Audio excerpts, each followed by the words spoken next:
Oke, Assalamualaikum warahmatullahi wabarakatuh. Alhamdulillahirabbil alamin wa bihi nasta'inu ala umurid dunya waddin. Wassalatu wassalamu ala asyrafil anbiya'i wal mursalin sayyidina wa maulana Muhammad sallallahu alaihi wasallam. Amma ba'd.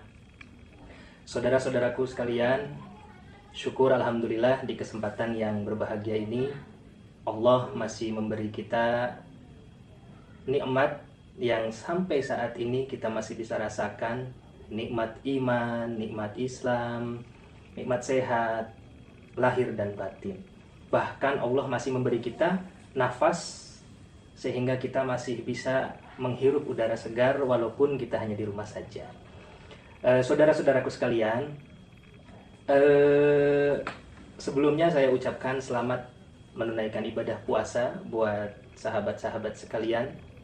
Alhamdulillah, walaupun saat ini ada wabah pandemi COVID-19, namun tidak mengurangi kita untuk bersilaturahmi walaupun hanya melalui online. Alhamdulillah. Berbicara masalah wabah, tentunya ada ayat Al-Quran yang mengatakan fas'alu ahla dzikri in kuntum la ta'lamun. Kata Allah, tanyakanlah sesuatu itu kepada ahlinya kalau memang kita tidak mengetahui. Contoh begini, ketika ada seorang pemain bola, dia ahli bermain bola, maka dia pantas untuk menjelaskan, menerangkan tentang bagaimana teknik, taktik untuk bisa bermain bola dengan baik. Begitu pula, misalnya ada seorang petani, maka ketika kita ingin mengetahui persis tentang bagaimana cara bercocok tanam yang baik, bagaimana cara bertani yang baik, maka fas'alu ahla dzikri in kuntum la ta'lamun. Tanyakan kepada ahlinya, tanya ke petaninya. Insya Allah petani itu akan paham. Nah, begitupun kaitannya dengan virus yang saat ini sedang merebak ke seluruh penjuru dunia.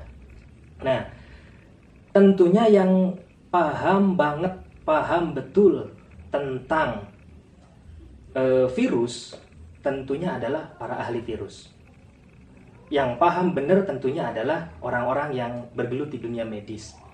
Maka ketika orang-orang medis mengatakan bahwasanya COVID-19 atau pandemi corona ini sangat berbahaya, maka selayaknya kita mempercayainya karena itulah ahlinya. Begitupun ketika ada orang yang ahli ekonomi, begitupun ada orang yang ahli agama, maka tanyakan kepada ahlinya.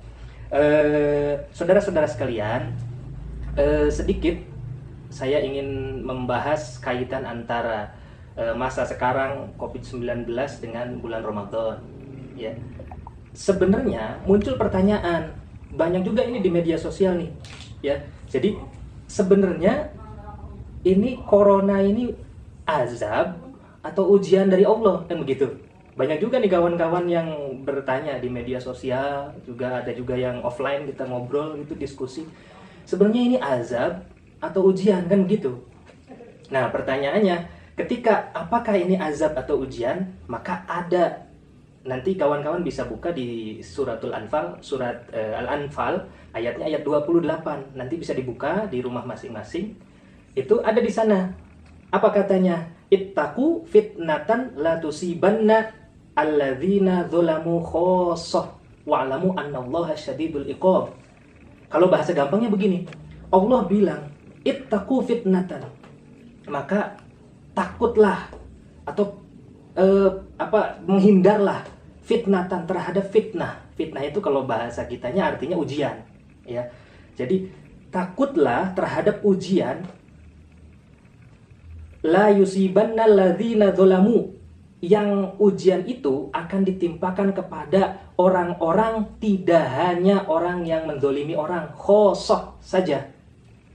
Tapi fitnah itu akan ditimpakan oleh Allah, atau ujian itu akan ditimpakan oleh Allah, tidak hanya ke orang-orang yang mempunyai dosa saja, tidak hanya orang-orang yang durhaka saja, tapi Allah akan timpakan juga ke orang-orang yang soleh, ke orang-orang yang taat. Nah, maka ada lagi bahasa yang lain. Di suratul Anfal, masih di surat Al-Anfal, ayatnya ayat 8, suratnya surat ke-8, ayatnya ayat 33. Allah mengatakan dalam suratul Anfal ayat 33 tadi, wa ma kana Allahu liyu'adzibahum wa anta fihim wa ma kana Allahu mu'adzibahum wa hum yastaghfirun. Kata Allah, sesungguhnya sekali-kali Allah tidak akan menurunkan azab, ya, tidak akan menurunkan azab, sekali lagi itu wa anta fihim, sedangkan engkau ya Rasulullah ada di dalamnya. Sedangkan engkau ya Rasulullah ada di antara mereka. Sedangkan engkau ya Rasulullah ada di lisan mereka. Artinya bersolawat. Sedangkan engkau ya Rasulullah ada dalam hati mereka. Hati suatu kaum. Artinya orang-orangnya senang, cinta kepada Rasul dan banyak melafalkan solawat. Yang kedua, wa makana Allahu mu'adzibahum wa hum yastaghfirun. Dan sekali-kali Allah tidak akan menurunkan satu azab, wa hum yastaghfirun, sedangkan para kaumnya itu banyak yang beristighfar. Nah, artinya dari dua surat Anfal dari ayat 33 dan ayat 28 surat Anfal ini kita bisa ambil kesimpulan. Apakah pandemi corona ini ujian atau azab? Di surat Anfal ayat 8 tadi dikatakan, katanya orang yang kena azab ittaqu fitnatan, maka hindarilah fitnah, hindarilah ujian. Ya. Jadi kalau ujian ngenanya itu katanya alladzina dzalamu khosoh la yusibanna alladzina dzalamu khosoh, tidak hanya mengenai orang-orang yang dolim saja, tidak hanya mengenai orang-orang yang banyak dosa saja, itu ujian. Yang kedua, di ayat 33-nya apa? Wa makana Allahu mu'adzibahum wa hum yastaghfirun. Kalau azab itu bakal diturunkan kepada Allah ketika orang-orangnya tidak banyak yang istighfar. Maka kalau kita lihat sekarang di seluruh belahan dunia manapun, termasuk kita di Indonesia, ternyata yang menjadi korban COVID-19 ini bukan hanya orang Islam, kan? Bukan hanya orang non-Islam, tapi orang-orang Muslim pun banyak yang terkena, banyak yang terinfeksi, banyak yang menjadi korban. Bahkan orang yang durhaka kena, orang yang tidak durhaka pun kena. Artinya, berarti COVID-19 ini termasuk dari kategori ujian. Untuk apa ujiannya? Untuk supaya kita sebagai manusia ingat bahwasanya hanya Allah saja yang patut sombong, hanya Allah saja yang patut kita sembah, hanya Allah saja sesuai dengan lafaz makna la ilaha illallah, tidak ada Tuhan selain Allah. Artinya cukup menuhankan Allah saja, cukup yang jadi Tuhan Allah saja. Kita manusia nggak usah jadi Tuhan, menjudge seseorang misalnya, menyalahkan seseorang dan sebagainya. Alaihissallahu biahkamil hakimin, katanya, apakah ada nih ya hakim yang paling benar-benar bijak selain Allah? Tidak ada, hanya Allah saja. Nah, saudara-saudaraku sekalian, kaitannya dengan bulan Ramadan, sebenarnya saat ini secara tidak langsung kita ini dihadapkan kepada dua ujian.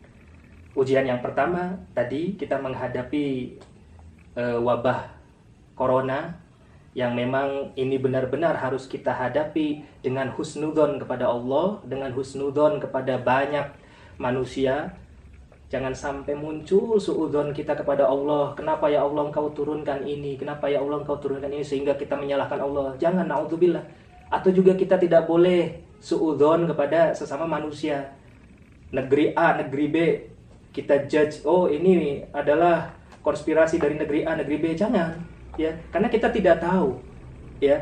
Jadi perbanyak husnudzon, karena ini Allah sedang sayang sama kita. Bahkan kalau kita lihat di seluruh penjuru dunia, tempat-tempat ibadah, tempat-tempat berkumpul, kebudayaan sosial dan pendidikan diliburkan. Jadikan ini sebagai alat untuk kita supaya kita lebih dekat kepada Allah. Masjidil Haram ditutup, ya kan? Tawaf tidak berjalan. Sholat-sholat yang biasanya ramai tidak begitu ramai sekarang. Bahkan masjid-masjid yang ada di area kita pun di Indonesia juga banyak yang ditutup.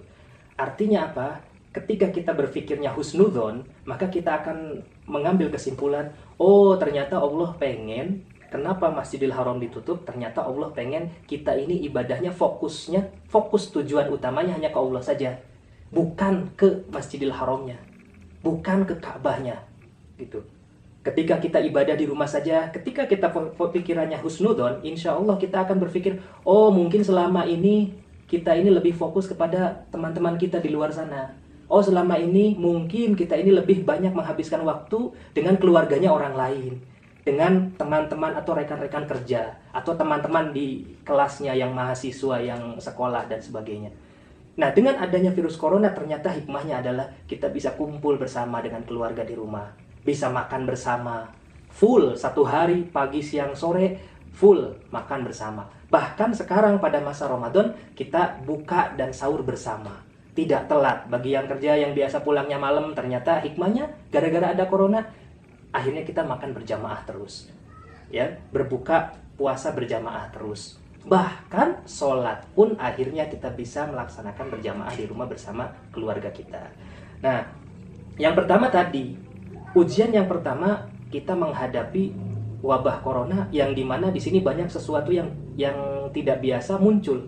Ibadah yang biasanya di masjid kemudian disuruh di rumah, belajar biasanya di sekolah kemudian disuruh di rumah, kerja biasanya di kantor atau di tempat kerjaan lainnya kemudian disuruh di rumah. Ya, ini sesuatu yang tidak biasa. Artinya ini tidak hanya kaitannya dengan fisik kita, karena ada orang yang mengatakan begini, ada orang yang mengatakan, ngapain kita ninggalin masjid kan gitu, bukannya masjid itu tempat yang baik untuk minta kepada Allah, bukannya masjid itu tempat yang suci, yang bersih. Ketika kita minta kepada Allah di masjid, maka insya Allah Allah akan kabulkan doa-doa kita. Betul, tidak salah. Dalam kondisi normal tidak salah. Tapi dalam kondisi wabah semacam ini, tentunya ada rukhsah, ada keringanan-keringanan di mana kita harus memahami, harus menghindar. Bahkan kata Rasulullah, ketika hujan saja, itu hujannya deras di masa Rasulullah, ketika itu sang muadzin mengatakan apa? Setelah asyhadu anna Muhammad Rasulullah, bukan hayya 'alas shalah, hayya 'alal falah, tapi mengatakannya shollu fi buyutikum, salatlah di rumah kalian masing-masing. Ini sesuatu yang memang pernah terjadi di masa itu. Itu uzurnya apa? Uzurnya adalah gara-gara hujan deras. Apalagi ini uzurnya yang berupa wabah yang atau penyakit yang menular. Bahkan kalau kita lihat sejarah-sejarah ke belakang, juga Sayyidina Umar ketika berangkat menuju ke Damaskus, kemudian ada sahabat di situ mengatakan, jangan pergi ke Damaskus ya Amirul Mukminin, karena di sana sedang terjadi wabah. Tapi ketika itu Sayyidina Umar meminta pendapat sahabat yang lain. Ternyata sahabat yang lain mengatakan, betul, jangan ke sana, karena sabda Rasulullah SAW, ketika ada suatu wabah di suatu daerah atau di suatu negara, di suatu tempat, maka jangan kau datangi. Ketika wabahnya ada di tempat kamu, di wilayah kamu, di daerah kamu, maka kau jangan keluar dari daerahmu. Nah, ketika sahabat mengatakan demikian, ternyata ada juga sahabat yang mengatakan begini, ya Amirul Mukminin, kita nggak boleh takut kepada makhluk selain Allah. Kita harus takut hanya kepada Allah. Wabah itu kan makhluk, jadi kita jangan takut ke makhluk, tapi kita harus takut ke Allahnya, gitu. Kemudian sahabat yang lainnya juga mengatakan, kita nggak boleh kabur, kita nggak boleh lari dari wabah ini, gitu. Ternyata setelah beberapa lama kemudian, Amirul Mukminin Sayyidina Umar mengatakan, betul, kita tidak takut kepada makhluk yang namanya wabah tadi.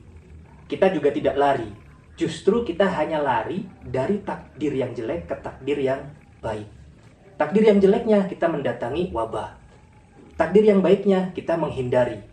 Dan itu dibolehkan dalam syariat, itu dibolehkan dalam agama, bahkan diwajibkan untuk berpindah dari satu takdir jelek ke takdir yang baik. Berbicara takdir, saya membahas sedikit tentang takdir. Takdir itu ada dua. Yang pertama namanya takdir mubrom. Takdir mubrom adalah takdir yang tidak bisa diganggu-gugat. Ini hak prerogatifnya Allah. Kalau contohnya adalah waktu atau kapan kita meninggal, itu hak prerogatifnya Allah. Di surat Al-A'raf di ayat 34 dikatakan, fa idza jaa ajaluhum la yastakhiruna sa'ah wa la yastaqdimun. Kalau ajal itu datang, maka tidak akan bisa dimajukan, tidak akan bisa dimundurkan walaupun sesaat. Itu takdir mubrom. Kita nggak bisa pengen 1 detik lagi deh, pengen 1 menit lagi deh ke depan. Meninggalnya kita misalnya jam 10 lebih 10 menit, lebih 10 detik. Terus kita minta sama Allah, ya Allah saya pengen meninggalnya lebih 15 menit deh, 10 lebih 15 menit, nggak bisa. Atau dimundurkan, atau dimajukan, nggak bisa. Itu namanya takdir mubrom. Namun yang kedua adalah takdir mu'allaq. Takdir mu'allaq adalah takdir di mana kita boleh untuk mengusahakan takdir yang kurang baik yang ada pada diri kita menjadi lebih baik. Contohnya apa? Contohnya misalnya ya orang yang meninggal, bagaimana dia meninggalnya. Kalau tadi takdir mubram adalah kapan dia meninggal, waktunya. Kalau takdir mu'allaqnya, proses bagaimana dia meninggal itu bisa kita usahakan. Bagaimana cara kita meninggal? Kata Rasulullah, meninggalnya manusia itu tergantung pada kesukaannya, tergantung pada favoritnya, tergantung pada hobinya. Gitu ya. Seperti yang kita dengar di media sosial, di televisi, banyak orang-orang yang meninggal ketika lagi ngaji Quran. Karena dia ternyata setelah ditelusuri cinta banget sama Al-Quran, penghafal Al-Quran. Bahkan ada juga orang yang meninggalnya ketika lagi sujud di masjid-masjid. Ternyata dia ahli masjid. Banyak juga orang yang meninggal dari motor gede karena dia ternyata seneng motor gede. Banyak sekali. Artinya meninggalnya kita itu tidak jauh dari kebiasaan kita, tidak jauh dari kesenangan kita. Nah, itu namanya takdir mu'allaq. Kita bisa ubah. Bagaimana kalau ada seandainya orang yang meninggal bunuh diri, gantung diri? Orang yang meninggal gantung diri, kira-kira salah siapa? Salah Allah apa salah kita? Kan begitu. Proses atau cara dia meninggal itu salah dia. Kenapa? Karena cara kita meninggal itu adalah termasuk takdir mu'allaq yang boleh kita ubah menjadi lebih baik. Innallaha la yughayyiru ma biqaumin hatta yughayyiru ma bi anfusihim. Sesungguhnya Allah tidak akan mengubah suatu kaum hingga kaum tersebut berusaha mengubahnya menjadi lebih baik. Nah itu. Nah maka oleh karena itu ini pun sama. Ketika ada bahasa misalnya jangan takut corona, kan corona mah makhluk Allah, kita mah harus takut kepada Allah saja. Kalau memang bahasanya corona adalah makhluk Allah, kemudian kita tidak boleh menakuti corona, tidak boleh menghindar dari corona, maka ada makhluk Allah yang lain selain corona, yaitu singa. Ya, ketika misalnya di masjid ada singa 5, kira-kira kita mau masuk apa tidak? Itu makhluk Allah sama singa, kan begitu. Atau yang lainnya, angin puyuh, itu juga makhluk Allah yang nggak kelihatan. Apa kita ketika datang angin puting beliung, angin puyuh, atau makhluk Allah yang berupa banjir datang ke rumah kita, apa kita hanya berdiam diri saja, kemudian kita minta kepada Allah, ya Allah, saya hanya takut kepada Engkau, saya nggak takut kepada makhlukmu? Tidak. Justru ikhtiar dan doa harus match, harus bersamaan, harus seimbang. Karena ada satu akidah yang disebut akidah Jabariyah. Siapa itu akidah Jabariyah? Mereka adalah orang-orang yang ketika ada sesuatu dia hanya fokus kepada ikhtiar saja, tapi tidak fokus dengan doanya, tidak mengimbangi dengan doa. Akhirnya mereka hanya berpikir hasil kerja kerasnya tanpa melibatkan Allah, tanpa melibatkan Tuhannya, dan mereka percaya ikhtiarnya lah yang mengubahnya menjadi berhasil. Itu yang disebut kaum Jabariyah, akidah Jabariyah. Yang kedua, ada yang namanya kaum Qadariyah atau akidah Qadariyah. Siapa itu akidah Qadariyah? Akidah Qadariyah itu mereka yang fokus kepada doa saja, fokus kepada minta sama Allahnya saja, tapi mereka nggak fokus kepada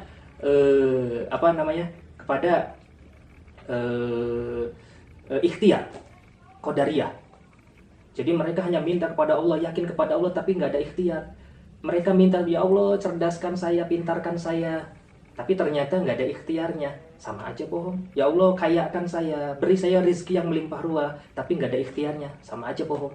Maka yang benar kata Rasulullah, umatku terbagi menjadi 73 golongan. Yang benar adalah satu, yaitu Ahlus Sunnah wal Jamaah. Siapa Ahlus Sunnah wal Jamaah? Ahlus Sunnah wal Jamaah adalah dia yang menyeimbangkan antara ikhtiar dan juga doa.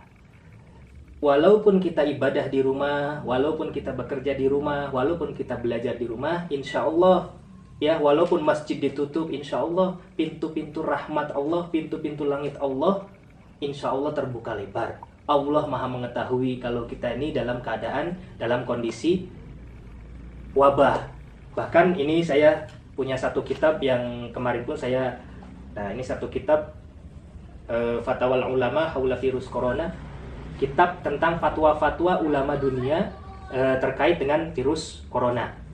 Jadi di sini banyak sekali ulama-ulama yang mengatakan fatwanya, ya, yang menyampaikan fatwanya terkait dengan virus corona. Ada tamu. Ya. Satu hal yang paling penting yang perlu kita pahami bahwa virus-virus semacam ini mesti kita tanggapi dengan baik. Ya, mesti kita tanggapi dengan husnudon kepada Allahnya. Dan jangan salah, jangan lupa apapun yang kita hadapi saat ini, kalau kita yakin bahwasanya ini dari Allah, bahwasanya ini ujian dari Allah, insya Allah ini akan bisa menjadikan kita terus husnudon dan terus dekat kepada Allah. Dan puasa kali ini tetap spiritnya harus spirit puasa seperti halnya tidak ada wabah, ya, cuma bedanya kita ibadah dari rumah, ya, cuma bedanya kita bekerja dari rumah, cuma bedanya kita ibadah dari rumah.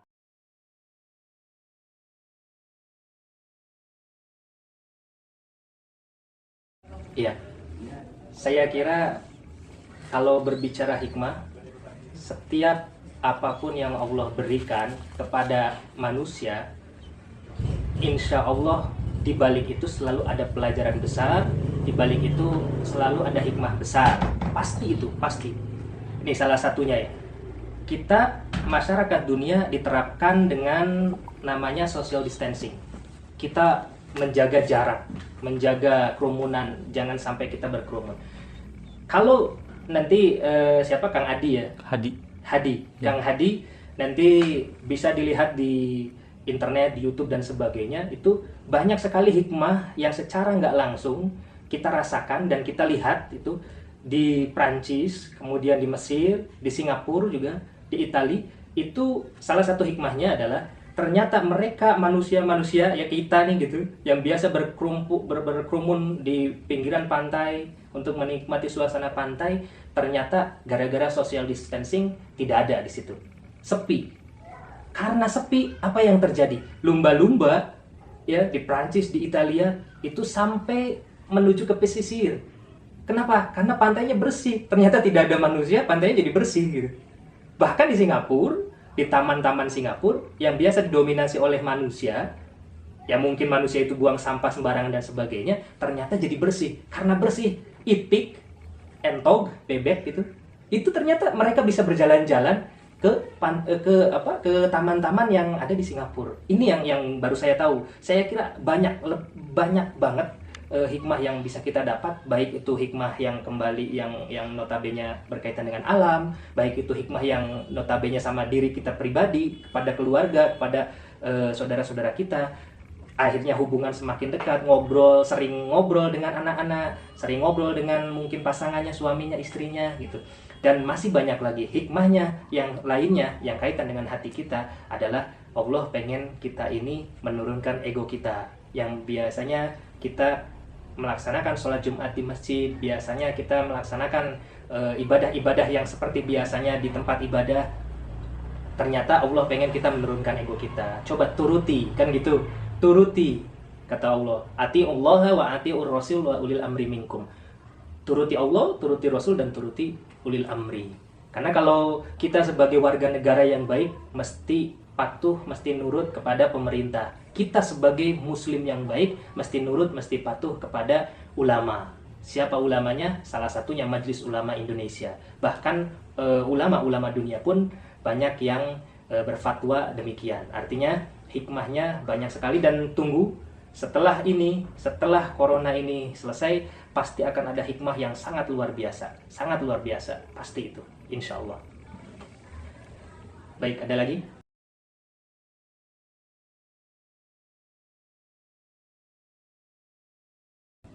Ya, sebenarnya ada di surat Ar-Ra'd ayat 28, itu ala bidzikrillahi tatmainnul qulub. Jadi yang membuat hati kita tenang itu sebenarnya kan zikir. Di situ dituliskan zikir saja ya.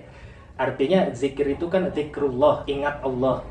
Jadi kalau menurut saya, zikir apapun selama itu bisa mengingatkan kita kepada Allahnya dominan dibanding ingat kepada yang lainnya, insya Allah bakal bikin hati kita tenang.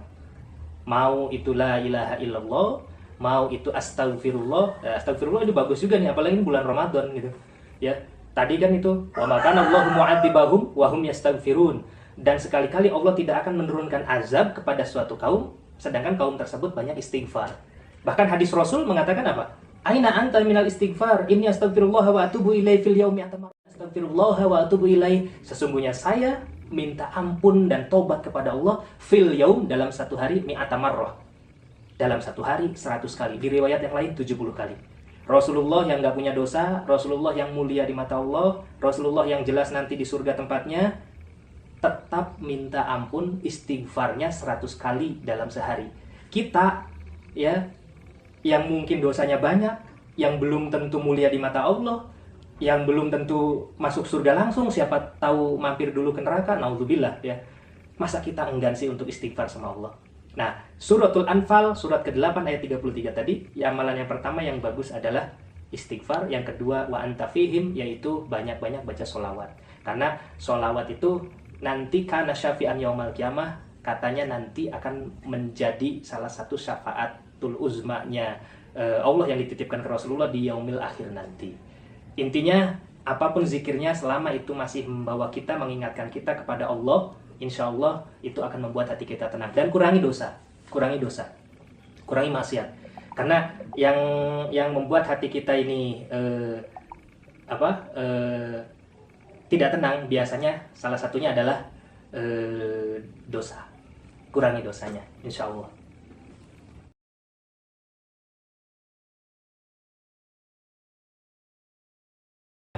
Sebenarnya kan ini anjuran bukan hanya dari pemerintah sebenarnya. Justru ini anjuran satu dari pemerintah, memang betul dari pemerintah. Yang kedua, anjuran ini memang dari ulama. Ya, kalau katakan pakai bahasa Islamnya gitu ya, pemerintah itu umaro gitu. Satu lagi MUI itu adalah ulama. Jadi sebenarnya tidak hanya dari pemerintah, tapi juga dari dua elemen ini, dari umaro juga dari ulama. Makanya tadi saya katakan, kita sebagai warga negara yang baik patuhlah sama pemerintah selama pemerintahnya tidak menyuruh kita untuk melakukan maksiat, kan gitu. Selama pemerintahnya tidak menyuruh kita atau tidak menyuruh kita untuk menzalimi orang gitu kan. Yang kedua, patuh. Kita sebagai muslim yang baik semestinya kita harus patuh kepada ulama. Ya, salah satunya yang punya otoritas dan tanggung jawab itu di Indonesia adalah Majelis Ulama Indonesia. Bahkan di ulama-ulama di seluruh dunia juga banyak, mayoritas ulama dunia kalau menurut ini ya, ini fatwa ulama dunia itu mereka memfatwakan untuk menghindari wabah, bukan untuk melawan. Kalau kita melawan ya sombong kita. Ya sombong ya. Kita secara nggak langsung kita sombong loh ya. Kita misalnya begini, kita jangan takut sama wabah, udah jalan aja gitu. Ya, tadi ditanyakan dalilnya ya tadi, ati Allah wa ati Rasul wa ulil amri minkum, kan gitu. Taatlah kepada Allah, taatlah kepada Rasul, dan kepada ulil amri. Ulil amri itu ya umaro. Umaro itu ya pemerintah atau pimpinan kita gitu, selama tidak mengarahkan kita kepada hal yang maksiat gitu. Jadi banyak lah ya, banyak hal yang memang apalagi kalau dari kaidah apa namanya usul fiqh itu ya, apa itu bahasanya tuh, darul mafasid muqaddamun ala jalbil masalih, kan begitu. Tinggalkan sesuatu yang memang madorotnya, kerusakannya itu lebih banyak, itu meninggalkan madorot atau menghindari madorot yang lebih banyak, itu muqaddamun ala jalbil masalih, lebih diutamakan daripada ngambil sebuah manfaat dari sesuatu, katanya begitu. Nah, maka dari itu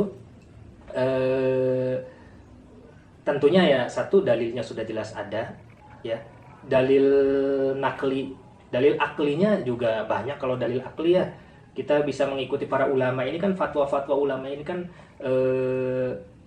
juga termasuk sebagai dalil atau dasar untuk kita.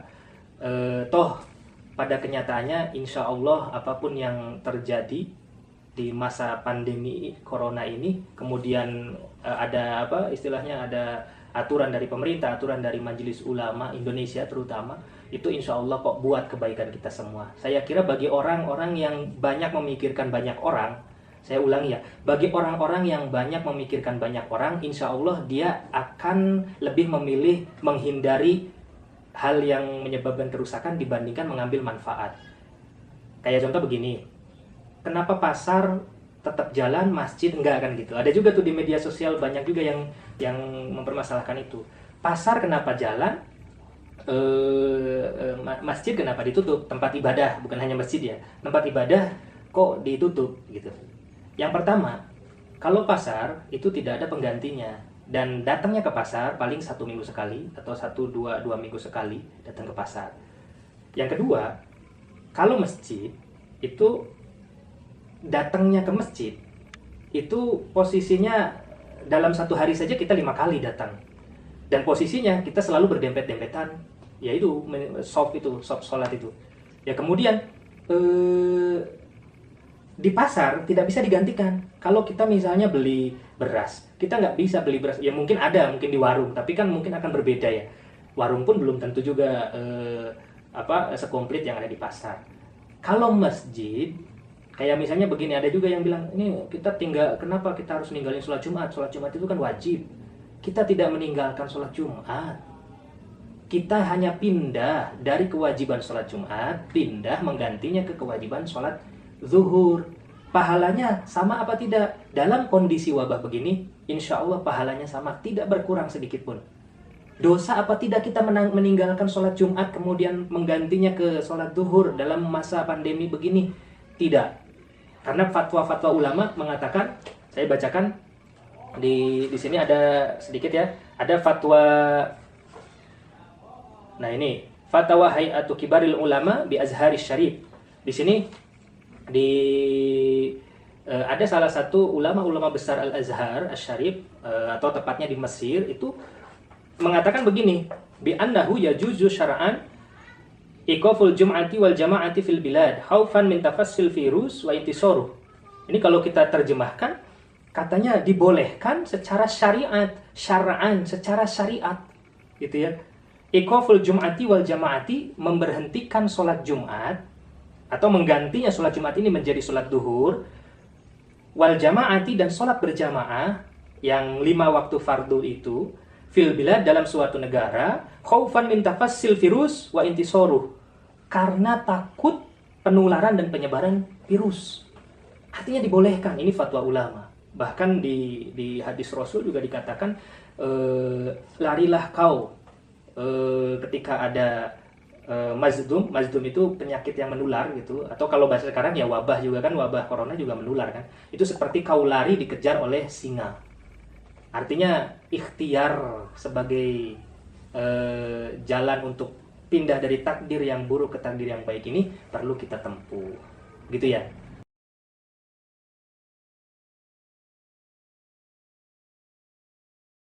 Ya, betul.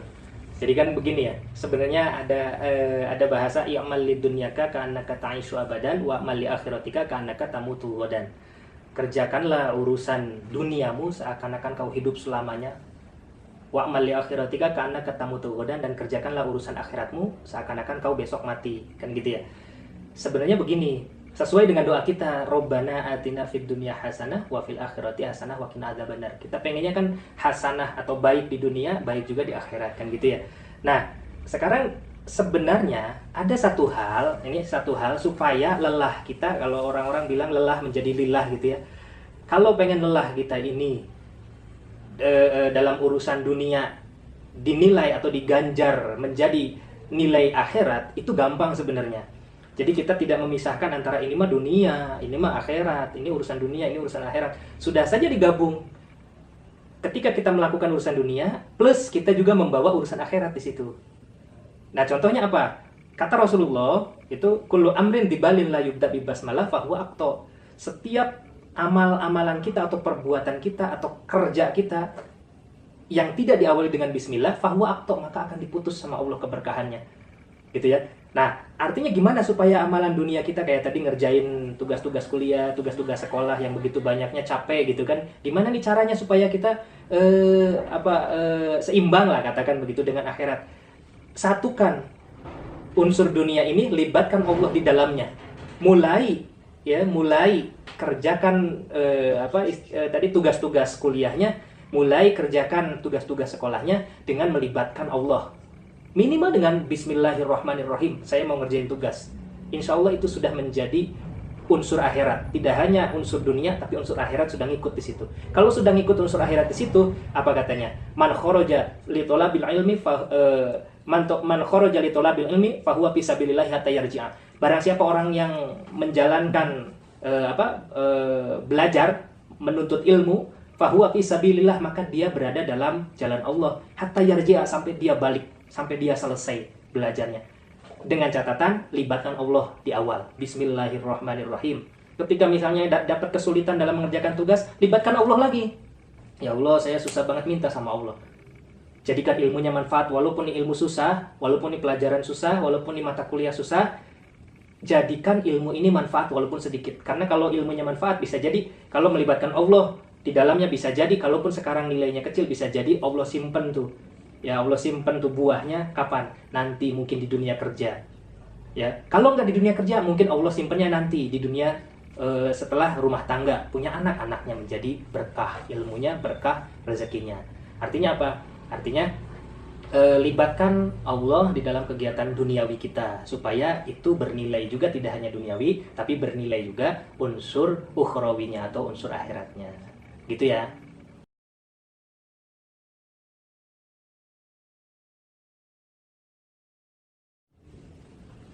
Ya, apakah boleh menerima sumbangan dari non-muslim gitu ya? Rasulullah itu pernah diberi hadiah baju baja, baju apa? Baju besi, baju perang ya, oleh seorang Yahudi. Artinya apa? Kalau melihat dari kata ini saja, dari kisah ini saja, seorang Yahudi ngasih hadiah berupa baju besi, baju perang gitu ke Rasulullah, berarti kalau dari sana saja ya boleh, selama yang diberikannya itu halal ya. Misalnya ada yang nyumbang berupa makanan, nah ketika makanan itu halal, kenapa tidak? Lantas kita tahu dari mana itu halal atau tidak, kan begitu ya. Kalau memang yang dikasihnya makanan mentah dan kaitannya dengan yang apa istilahnya, yang kayak yang aman lah gitu. Contohnya aman itu ya ada label halal dari MUI, karena kan dari non muslim juga kan belum tentu juga yang diberikan itu adalah, mohon maaf, belum tentu juga yang diberikan itu adalah daging babi gitu kan, atau alkohol. Siapa tahu non muslim juga memberikan sumbangan kepada kita masyarakat muslim itu adalah makanan yang dari minimarket misalnya, beli, mohon maaf saya sebut merek, pop mie atau mie instan dan sebagainya yang ada label halalnya. Saya kira itu tidak jadi masalah ya. Rasulullah saja menerima hadiah berupa baju besi dari seorang Yahudi. Asal itu halal, asal itu tidak banyak madorotnya, insya Allah tidak jadi masalah.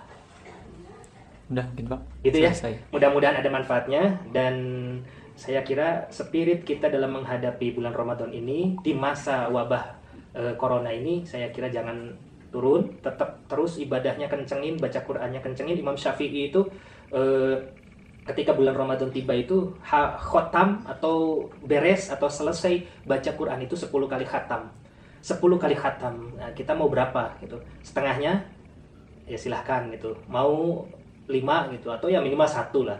Dalam 30 hari bulan Ramadan itu minimal 1 kali khatam Quran lah, kita sebagai muslim gitu ya. Dan tetap kita harus bisa menahan hati kita, harus ikhlas ketika pemerintah atau umaro, MUI atau ulama itu memberi fatwa kepada kita, memberi aturan kepada kita, kita harus turunkan ego kita ya, kita harus turunkan benar-benar emosi kita, jangan sampai kita menyalahkan siapapun, karena ini dari Allah, ujian ini dari Allah. Cukup kita husnudon kepada Allah, husnudon ke banyak manusia, ke umaro, ke ulama, banyak-banyak husnudon, insya Allah bakal ada pelajaran dan hikmah besar di balik ini semua. Sekarang juga sudah banyak hikmahnya, insya Allah setelah nanti pasca corona ini berlalu juga insya Allah akan banyak hikmahnya ya. Tetap jaga lisannya, tetap jaga jempolnya ya, jangan sampai kita share-share yang tidak bermanfaat, terutama hoax itu hati-hati. Juga caci maki, menyalahkan pemerintah, menyalahkan majelis ulama, menyalahkan negara A, negara B, janganlah ya. Daripada begitu, mending kita banyakin sholawat, banyakin istighfar, seperti yang tadi disampaikan oleh Allah dalam suratul Anfal ayat 33. Insyaallah mudah-mudahan kita sebagai muslim terus ibadah yang benar, terus berakhlak yang benar, jaga lisannya, jaga hatinya, jaga tingkahnya. Mudah-mudahan ada manfaatnya. Wallahul muwaffiq ila aqwamit thoriq. Assalamualaikum warahmatullahi wabarakatuh.